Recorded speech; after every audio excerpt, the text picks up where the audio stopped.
I'm here at Leytonstone Station, though I'm not with a Leytonstone worker.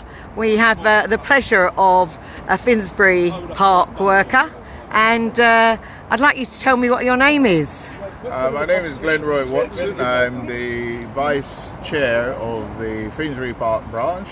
I live in Walthamstow, so this is quite near to where I live, so this is the best place for me to pick it. And you can't get to work today, eh?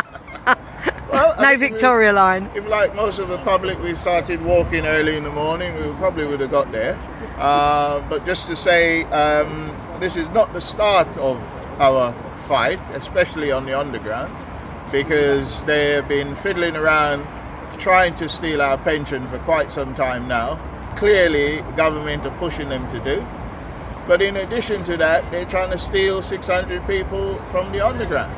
Now, those are people who contribute to the pension fund. That is another attack against the pension fund. People need to understand that, because every time an employee makes a contribution, the employer has to make a contribution as well.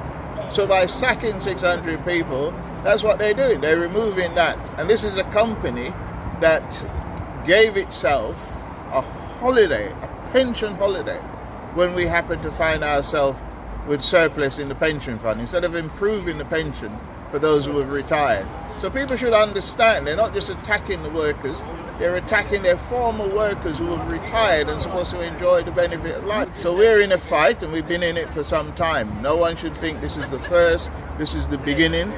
We hope it will be the end, but it's not the beginning. I personally, as a member of the public, see this as an attack on all workers as well. Yeah. Because around the country we saw hundreds of thousands of people coming out on a march on Saturday, cost of living march, because the prices of everything, energy, food, everything is going up, petrol. So I understand fully, and I think most of the public are with you on this, and the rest of the RMT who are fighting today on the long railways as well.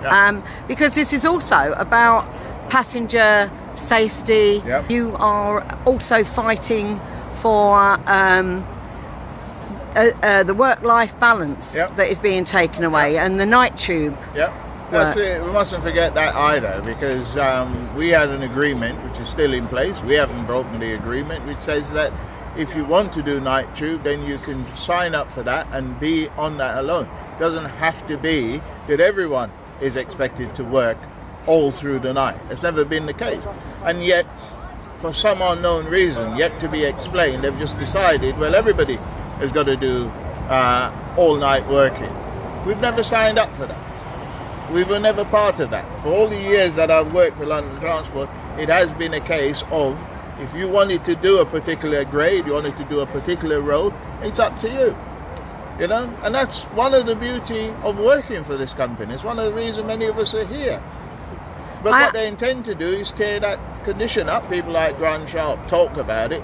It's clear that he's deeply involved in the negotiation, telling the companies what to do, and then pretend it's nothing to do with them. He comes with an agenda about getting rid of the booking office, with statistic about how many tickets are being sold at each booking office, as if people in the booking office don't give assistance to members of the public.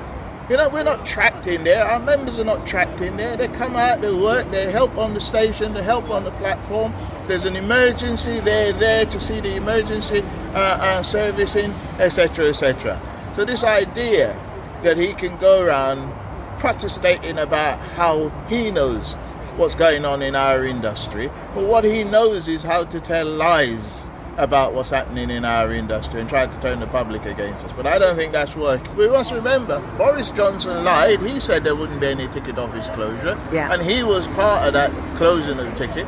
But the reality is that one of the things they promised when they closed the booking office was staff would be available on the platform. You can't then decide to get rid of those staff that you say are going to be available. You know, it's another lie, and the public need to remember when they're being lied to. There's been no assistance provided for them, no increased assistance. They're being lied to, and they really need to sort of, I think, to be quite honest, my impression is the public understands. And this has been going on for some time. Rich people are still sitting in their limousine driving to work. It's us working class people who use public transport and want it to be efficient and in our interest. It's an absurd situation where they're trying to say somehow reducing staff will be more efficient. Absolute crap. And people should tell Grant Sharp that whenever they get a chance. Well, I wish some of the media would do that. Yeah, I hope so.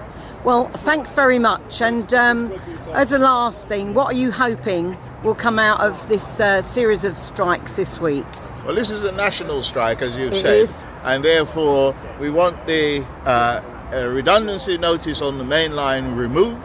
We want a recognition that people have not had a pay rise for over 3 years whilst inflation is going up, while inflation is running out all over the place. And on the underground, we very much want to ensure that we stop this attack on our pension and stop the reduction of our colleagues and staff on the station. Thank you.